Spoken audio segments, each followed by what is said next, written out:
Son of man, go in among the house of Israel and speak my words to them. For you are not being sent to a people who speak an unintelligible language or an unknown tongue, but to the house of Israel. You are not being sent to many people speaking an unintelligible language or an unknown tongue, whose words you cannot understand. If I would send you to them, they would listen to you. But the house of Israel will refuse to listen to you, for they do not want to listen to me. All those of the house of Israel are hard-headed and hard-hearted. This video is created primarily for Jehovah's Witnesses, as they are Jehovah's people. Greetings brothers and sisters around the world. My name is Son of Thunder, and I am one of Jehovah's Witnesses. This episode is a continuation of the previous episode, and it is inspired by Isaiah chapter 42 verse 18. As stated in the previous chapter, Jehovah's Witnesses are Jehovah's people, and because of that, we are blind and deaf, according to the Bible. In this episode, we shall explore ways in which we as an organization are blind. Jehovah said in Isaiah 42 verse 18, "It was the case of seeing many things, but you did not keep watching. It was the case of opening the ears, but you did not keep listening." Let's first go back to Noah's flood. Noah was told by Jehovah that it shall rain, that he should build an ark, and also preach to the world and warn them of the coming flood. Now, in Noah's time, there was no such thing as rain, the way we experience rain today. So it was very difficult for Noah to preach about something that has never happened in mankind's history. He became a laughing stock, but Noah was vindicated when it started raining, but it was too late then. The Apostle Peter continued the proverbial warning of Noah's flood, and he wrote in his second letter chapter 3 verse 6 and 7, which reads, "By those means, the world of that time suffered destruction when it was flooded with water. But by the same word, the heavens and the earth that now exist, are reserved for fire, and are being kept until the day of judgment, and of destruction of the ungodly people." Jehovah's Witnesses, we interpret this above verse as Armageddon. Unfortunately, this speaks about something else. The world we living in right now is confronted with at least two biggest crises ever, namely, global economic collapse and World War III. Jehovah's Witnesses in general have no idea of this impending global crises. It is as if we are under a great spell. We are fast asleep. Our leadership is also fast asleep. They saying nothing about this crisis. Hence true to Jehovah's words recorded in Isaiah 42 verse 18, which reads, "Hear, you deaf ones, and look forth to see, you blind ones. Who is blind if not my servant, and who is deaf, as my messenger whom I send? Who is blind as the one rewarded, or blind as the servant of Jehovah?" Here is a short video that indicates the looming global economic collapse.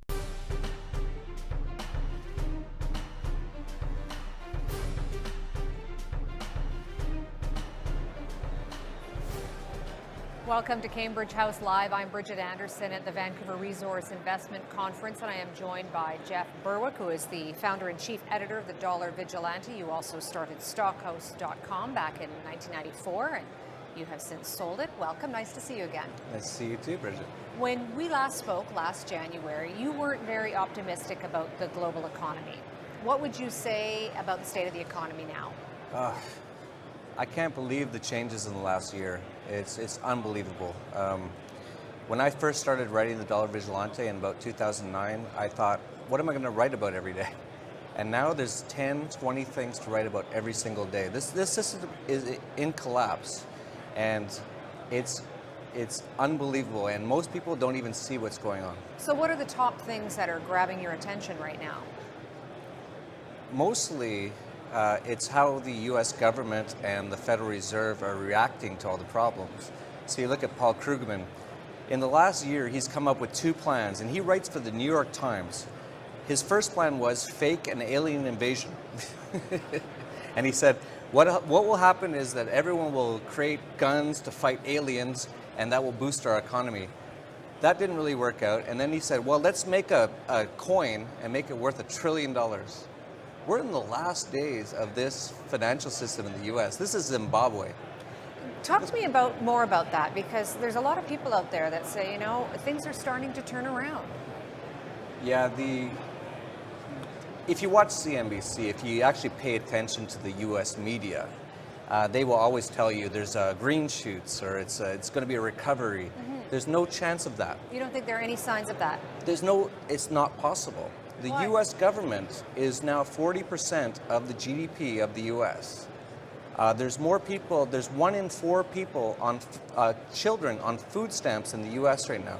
1 in 6 Americans are on food stamps. There's so much debt, so much government involvement in the economy. There's 11 states in the U.S. now that have more people on welfare than who have jobs. And you don't think that the U.S. government can turn this around? It's not possible. Government can never help anything. And the U.S. government is actually showing now that it really just hurts everything. And this ship is going down. This is the USSR in 1989. That seems a bit dramatic. I hate to bring the truth so honestly and so outspoken, and I'm sure the people on CNBC don't want to hear this. Well, lots of people wouldn't believe you. They'd say, you know what, you're out in left field. You're nuts. They would have said the same thing in 1989 with the Soviet Union. There were so many people who were still talking about, oh, that's a great, the communism is going to work. When it starts to collapse, it's going to happen very fast. We're not there yet. I believe it'll be a few more years. But if people don't start to wake up to what's going on, they're going to get hurt in this collapse. All right, so that's your thought about the U.S. economy. What do you see happening globally then? Globally? Well, most of the world is Western-based. A lot of the Europe, disaster. U.S., Canada, Australia, Japan, who also bought into these Keynesian central banking planning. Japan, I think, is going to be the first to fall. Not many people know this. Japan used to have massive surpluses in trade. After Fukushima, they shut down most of their nuclear plants. Devastated their economy. Totally, and it also meant they're now a net importer. They also have a very aging population, very xenophobic population, and the new president or prime minister, whatever they call the top criminal in Japan, has now said that they're going to try to inflate as much as possible. And I really believe that the yen is going to be one of the first to fall. So you obviously have very strong beliefs. How do those beliefs shape the way that you approach your financial, the markets and your financial behavior and attitude? Well, my beliefs aren't strong. They're just what I believe, and I say what I'm seeing. And most of the things you see on TV today are not real. We've actually lived in a completely false economy now for 40 years, since 1971. Ever since they took the gold backing away from the dollar, we've lived in a complete fairy tale economy. Almost everyone here probably has a car. They probably don't own it. It's probably leased. They probably have a house. They say they own it. It's probably a huge mortgage. It's a debt-based economy, and that's not the way to run an economy. And we're nearing the very end of this. So once again, then, how does that shape the way that you approach your own financial portfolio? Oh, me personally, I think it's very important. I really believe that we have to be. This is the most dangerous time in human history for capital, in my opinion. You have to be very safe. You shouldn't be going out there looking for big gains right now. You should just be trying to retain what you have. And how do you do that then? How do you do that? A big part of it is just precious metals. Own gold and silver, but don't just own them in your own country. Your own government is going to be your biggest enemy in the future. As these nation states collapse, they always try to take as much as they can from their own tax slaves. So you diversify your holdings, and Yes. Are there any jurisdictions that you avoid? The biggest jurisdiction that I avoid is the U.S. That's going to be ground zero for this economic collapse.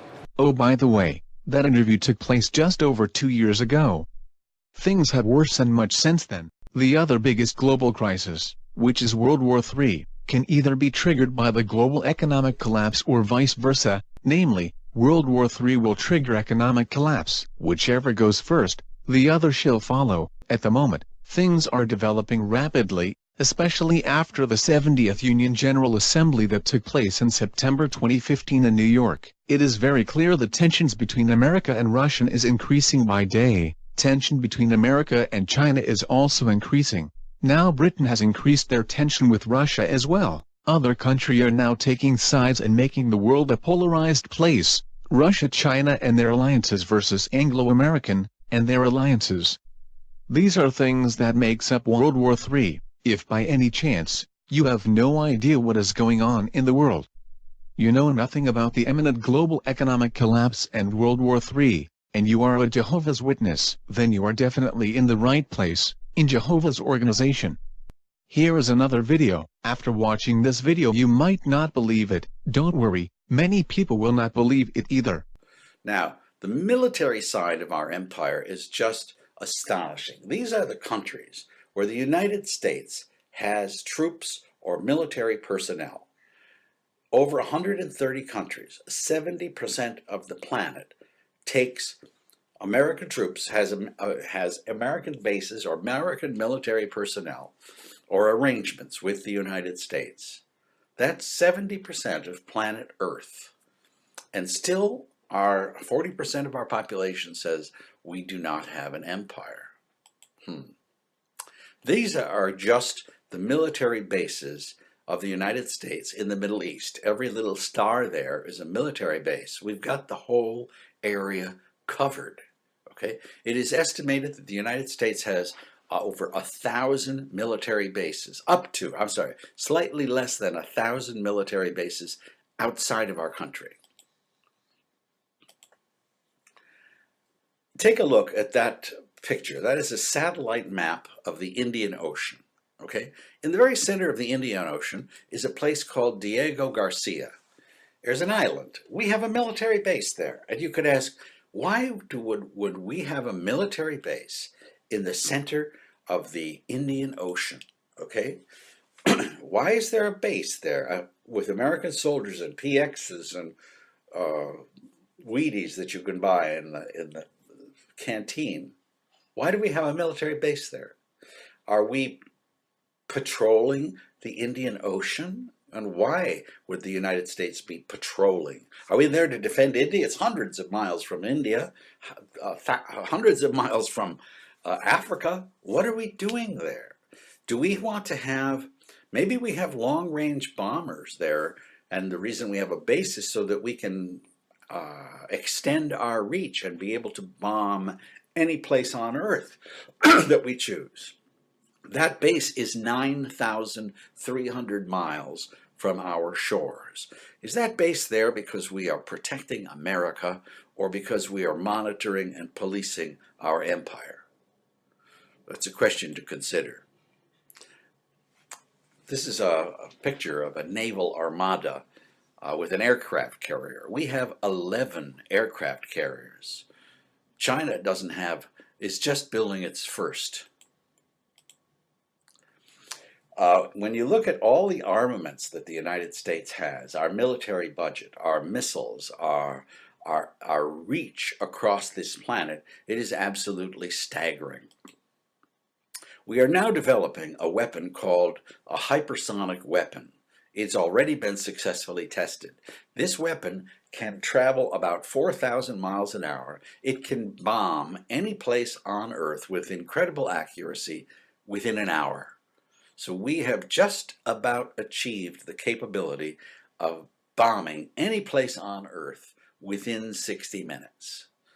Why does the nation of the United States need that capability? The empire of the United States might need that capability, but the country of the United States, why would it need to be able to bomb any place on Earth within an hour? So I want to try you a guided fantasy. In psychology, a guided fantasy sometimes shakes up your mind a little bit and allows you new information to come through. So there may be people out there who resent the theme of what's going on here. And I would like to follow this fantasy out because I think it illustrates what we're talking about here. Let's pretend, okay? Imagine that you wake up in the morning and you see that the president of China has just shaken hands with the president of Mexico, and they have agreed to build a large Chinese military base in Baja California. Okay, it will house aircraft carriers, submarines, and troops. And it's a new bilateral relationship. And the Chinese say to the Americans, don't worry, we're just upgrading our Pacific presence. Oh, really? Glenn Beck, Sean Hannity, Bill O'Reilly, they're going to become apoplectic. China is going to have a military base in our hemisphere? Give me a break. That's not acceptable. They're going to have an aircraft carrier 12 miles off the coast of Los Angeles and have spy planes listening to email and telecommunications in San Francisco up and down the California coast? Unacceptable. Even if it's in international waters, totally unacceptable.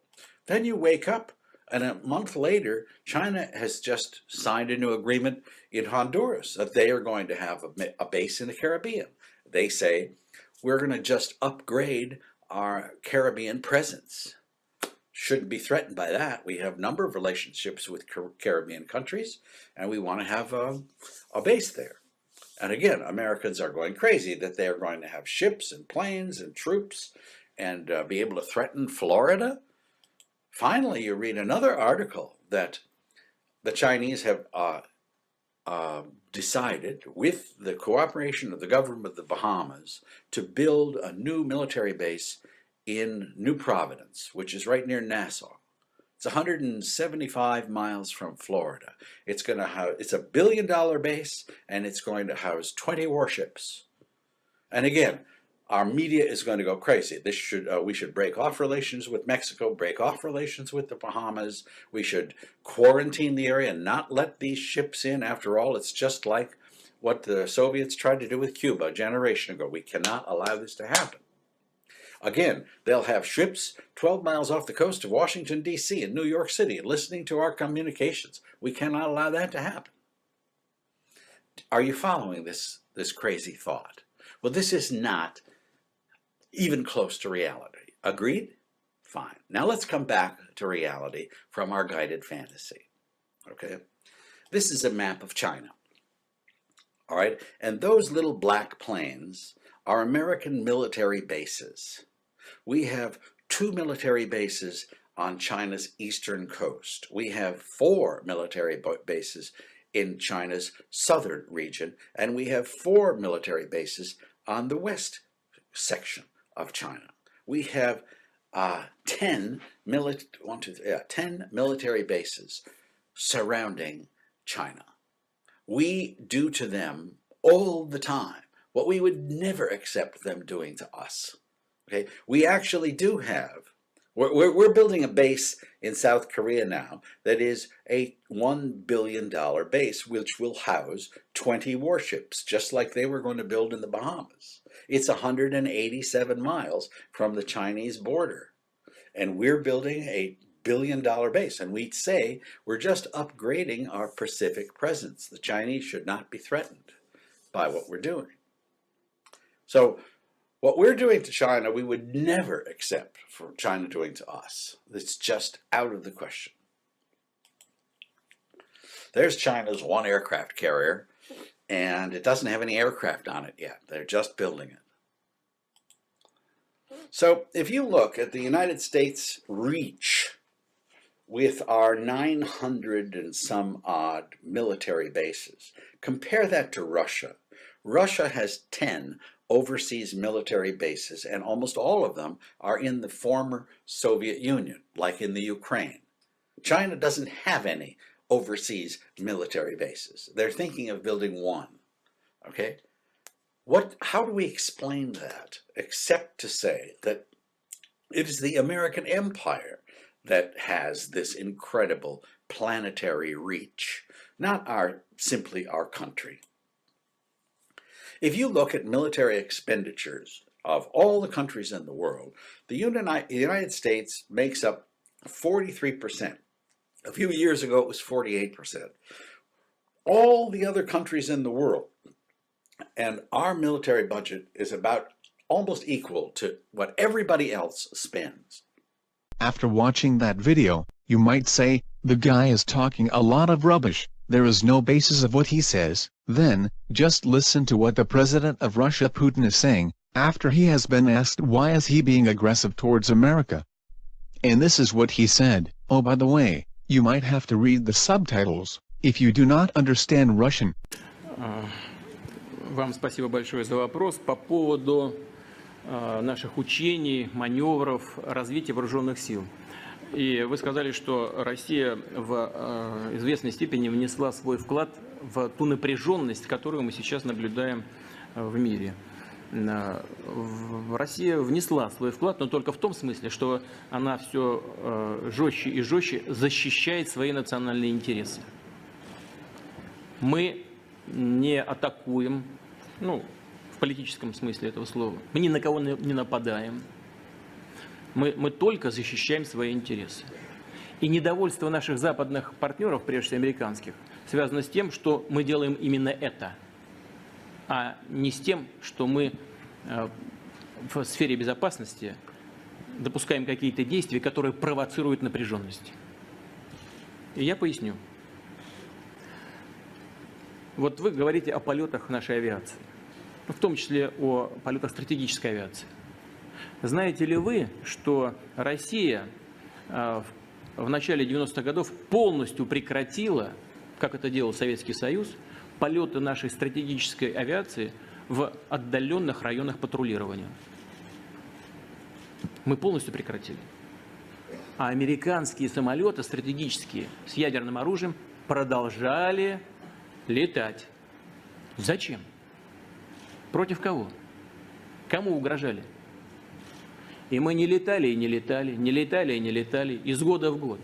И вот только пару лет, тройку назад возобновили эти полеты. Так кто провоцирует? Мы, что ли? Значит, у нас две базы практически только за границей. И то на террористически опасных направлениях. В Киргизии, после того, как туда зашли боевики из Афганистана, по просьбе киргизских властей, тогда Акаева президент, и в Таджикистане, тоже на границе с Афганистаном. Думаю, что и вы заинтересованы в том, чтобы там было все спокойно. И это обосновано, понятно и ясно. Американские базы по всему земному шару. И вы хотите сказать, что мы ведем себя агрессивно? Ну, здравый смысл-то есть или нет? В Европе что делают американские вооруженные силы, в том числе тактическое ядерное оружие? Чего там делают? Слушайте, у нас бюджет Министерства обороны на следующий год, он вырос. Но он в долларовом эквиваленте где-то, ну, чтобы мне не ошибиться, 50 миллиардов примерно. А бюджет Пентагона почти в 10 раз больше. 575 миллиардов, по-моему, утвердил Конгресс недавно. И вы хотите сказать, что мы проводим агрессивную политику? Ну, здравый смысл-то есть или нет? Мы, что ли, свои вооруженные силы выдвигаем к границам Соединенных Штатов либо других государств? Базы кто двигает к нам НАТО? Военную инфраструктуру? Не мы. Нас кто-нибудь слушает? Хоть какой-то диалог с нами по этому поводу ведут? Нет, вообще никакого. Всегда в ответ только одно. Не ваше дело. Каждая страна имеет право выбирать свой способ обеспечения безопасности. Да, хорошо. Но тогда и мы тоже будем это делать. Почему нам это запрещено? Ну и, наконец, я уже говорил об этом и в послании, систему противоракетной обороны. Кто вышел в одностороннем порядке из договора, который, безусловно, являлся одним из краеугольных камней всей системы международной безопасности? Мы, что ли? Нет. Это сделали Штаты. В одностороннем порядке вышли. Создают угрозы для нас. Разворачивают эти элементы стратегической ПРО не только на Аляске, но и в Европе, и в Румынии, и в Польше, прямо возле нас. И вы хотите сказать, что мы проводим агрессивную политику? Вопрос, хотим ли мы равноправных отношений? Да, хотим. Но при безусловном уважении наших национальных интересов. И в сфере безопасности, и в сфере экономики. Мы 19 или сколько там лет вели переговоры по присоединению к ВТО. Пошли на очень многие компромиссы. И всегда исходили из того, что эти договоренности являются железобетонными. Потом, сейчас не буду говорить, кто прав, кто виноват. Я считаю, что мы правы в ходе украинского кризиса. Я уже об этом говорил много раз. И считаю, что наши партнеры Запада не правы. Но сейчас оставим это. Но мы присоединились к ВТО. Там есть правила. В нарушении всех этих правил и в нарушении норм международного права и Устава Организации Объединенных Наций в отношении российской экономики введены санкции в одностороннем порядке, абсолютно неправовым способом. Мы не правы опять. Мы хотим развивать нормальные отношения и в сфере безопасности, в борьбе с терроризмом. Мы будем работать вместе по нераспространению ядерного оружия. Мы будем вместе работать над такими угрозами, как распространение наркотиков, организованной преступности, распространение инфекционных заболеваний тяжелых, в том числе Эбола. Мы будем это все вместе делать. В том числе будем работать и в экономической сфере, если этого хотят наши партнеры.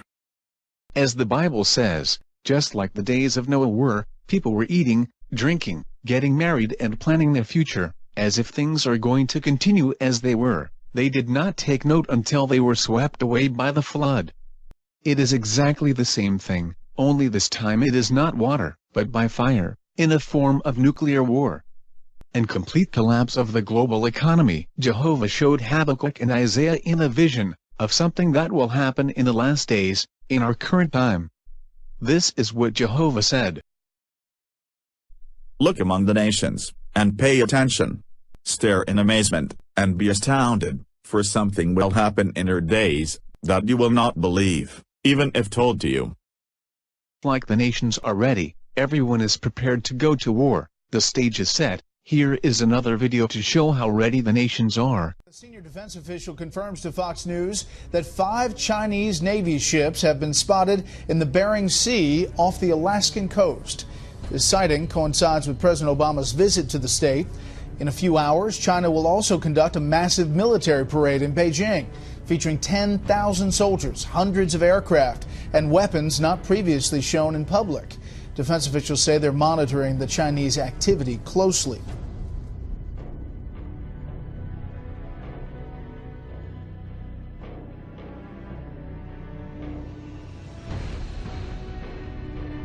The United States is closely watching a Russian military vessel that had been sailing near a U.S. nuclear missile submarine base. Defense officials say the ship is gathering intelligence against the U.S. nuclear missile submarines and other targets. That ship's been tracked from the northern Atlantic near Canada since late August as it's made its way past Florida, very close to the coast there, and now past Cuba. Senior national security correspondent David Martin joins us from the Pentagon. David, how concerned was the Pentagon about this Russian ship? Well, this is something that navies from all countries do all the time, which is spy on each other's navies. What set this apart was that it was a brand new Russian research vessel, which made this long, slow transit down the east coast of the United States, and it's now completed its transit, and it's off the coast of Cuba, where it's expected to make a port call. This research vessel had underwater submersibles with it, which would be capable of going down to the ocean floor and mapping out the undersea communications cables that connect the U.S. to its forces in Europe and around the world. So interestingly, here's President Obama in Alaska, and in the Bering Sea, you had Chinese warships there for the very first time, and this massive parade in China where they're showing off all of their military might, and at the same time, the Chinese president announces cutting forces by 300,000. I was struck by the odd timing there to show off how amazingly strong and massive your military is, and then to announce that you're cutting it by 300,000. Well, I wouldn't call it a cut so much as a streamlining. For decades, the Chinese military has relied on quantity rather than quality. It has a massive, massive army. But it is trying to modernize itself and starting to build things like aircraft carriers and stealth jet fighters, which are the kind of technology that has made the U.S. military #1 in the world. And if it's going to do that, it has to take this outmoded army and make it much smaller. And that 300,000 cut is going to come mainly from the Army, and it's going to save a lot of money that can then be invested in more modern technology. And the purpose of this more modern technology is to build a force that is capable of keeping the United States further and further away from the Chinese mainland if it were ever to come to war. David Martin at the Pentagon. David, thank you. Sure thing. A Russian ship comes what might be a little too close for comfort to a major American military installation, while China impresses and surprises during a muscle flexing in Beijing. National Security Correspondent Jennifer Griffin is keeping track of all of it from the Pentagon tonight.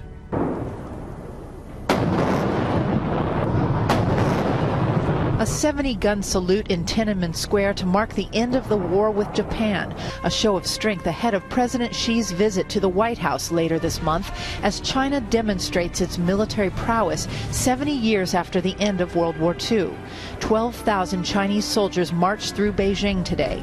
Also on display, a cruise missile known as a carrier killer capable of destroying an aircraft carrier at sea, and China's J-31 fighter jet, a near replica of the U.S. F-35, the most expensive weapons program in Pentagon history.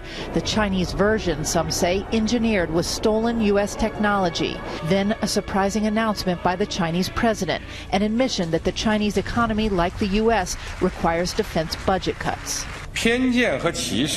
I announced that China will cut its number of troops by 300,000. Russian President Vladimir Putin watched from the stands. Russia and China recently finished rare joint naval exercises in the Sea of Japan. Their navies have been working together now for a couple of years. We got to remember, going back to 2013 and the crisis in the Syrian civil war, Chinese and Russian vessels sortied together in the eastern Mediterranean as a warning to the United States and NATO. Meanwhile, off the coast of the U.S. state of Georgia, a Russian spy ship capable of cutting cables and tapping into other underwater sensors passed within 300 miles of the U.S. ballistic missile submarine base at Kings Bay, home to the U.S. Navy's Ohio-class fleet, whose boomers are capable of firing multiple warheads that can strike up to 240 cities at once. Furthermore, those 5 Chinese warships that were seen in the Bering Sea while President Obama was visiting Alaska, they have since reversed course, we're told by Pentagon officials, Brett. And Jen, what about these new attacks by ISIS using chemical weapons? Well, Brett, new evidence tonight that ISIS has launched more attacks using mustard agents. In response, the Pentagon has ordered its 3,500 troops in Iraq to dust off their chemical suits and refamiliarize themselves with their protective equipment. ISIS has fired more shells at Kurds, causing painful blisters, and a rocket near the Mosul Dam, which left a mysterious yellow cloud in the air, Brett. Okay, we'll follow it. Jennifer Griffin at the Pentagon. It is unthinkable. What will Jehovah do? He shall allow a third world war to come upon the earth, for it shall be Jehovah's day. A day of reckoning for many people and nations. Here is what Isaiah saw in a vision. Raise up a signal on a mountain of bare rocks. Call out to them, wave your hand, so that they may come into the entrances of the nobles. I have issued the command to those whom I have appointed. I have summoned my warriors to express my anger, my proudly exultant ones. Listen. A crowd in the mountains. It sounds like a numerous people. Listen. The uproar of kingdoms, of nations gathered together. Jehovah of armies is mustering the army for war. They are coming from a distant land, from the extremity of the heavens, Jehovah in the weapons of his wrath, to bring ruin to all the earth. Wail, for the day of Jehovah is near. It will come as a destruction from the Almighty. That is why all hands will go limp, and every man's heart will melt with fear. The people are panic-stricken. They are seized with convulsions and pain, like a woman in labor. They look at one another in horror, with faces inflamed by anguish. Look! The day of Jehovah is coming, cruel both with fury and with burning anger, to make the land an object of horror, and to annihilate the land sinners from it. For the stars of the heavens and their constellations will not give off their light. The sun will be dark when it rises, and the moon will not shed its light. I will call the inhabited earth to account for its badness, and the wicked for their error. I will put an end to the pride of the presumptuous, and I will humble the hardiness of tyrants. I will make mortal man scarcer than refined gold, and human scarcer than the gold of Ophir. That is why I will make the heavens tremble, and the earth will be shaken out of its place at the fury of Jehovah of armies in the day of his burning anger. Like a hunted gazelle and like a flock with no one to gather them, each will return to his own people. Each will flee to his own land. Whoever is found will be pierced through, and whoever is caught will fall by the sword. Their children will be dashed to pieces before their eyes, their houses will be looted, and their wives will be raped. Here I am raising up against them the Medes, who regard silver as nothing and who take no delight in gold. Their bows will shatter young men, they will show no pity on the fruit of the womb, nor mercy to children, all of them come bent on violence. The assembling of their faces is like the east wind, and they scoop up captives like sand. They scoff at kings and laugh at high officials. They laugh at every fortified place. They pile up a dirt ramp and capture it, then they move forward like the wind and pass through, but they will become guilty, because they credit their power to their God. Are you not from everlasting, O Jehovah? O my God, my Holy One, you do not die. O Jehovah, you appointed them to execute judgment.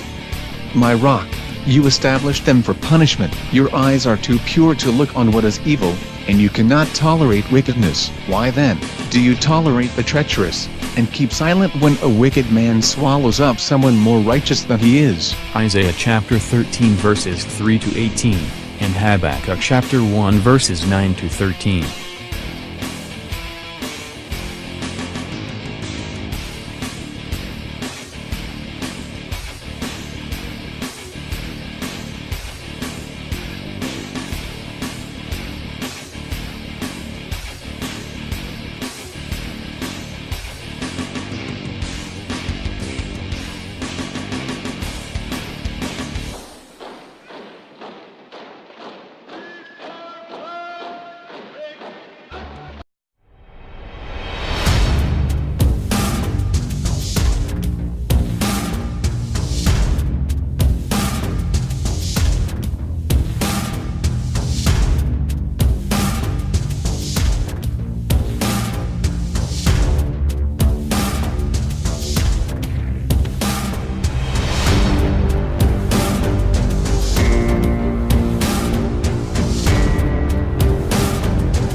I heard and my belly began to be agitated. At the sound my lips quivered. Rottenness entered my bones, and in my situation, I was agitated, that I should quietly wait for the day of distress, for he is coming up to the people, that he may raid them. This is how Habakkuk felt after hearing the word of Jehovah, and seeing in a vision, about the bringing the entire earth into ruin. Recorded in his book chapter 3 verse 16. If you think World War I and II were the worst wars in the history of mankind, wait until you experience World War III. All of this is not seen by Jehovah's people, but it shall come. Jehovah will rightly say to us, it was the case of seeing many things, but you did not keep watching. It was the case of opening the ears, but you did not keep listening. I thank you for watching. Join me on another episode, to gain understanding as to why might Jehovah be angry at us as his organization. Son of man, you are living in a rebellious house. They have eyes to see, but they do not see, and ears to hear, but they do not hear, for they are a rebellious house. As for you, son of man, prepare for yourself luggage for going into exile. Who is wise? Let him understand these things. Who is discreet? Let him know them, for the ways of Jehovah are upright, and the righteous will walk in them, but the transgressors will stumble in them.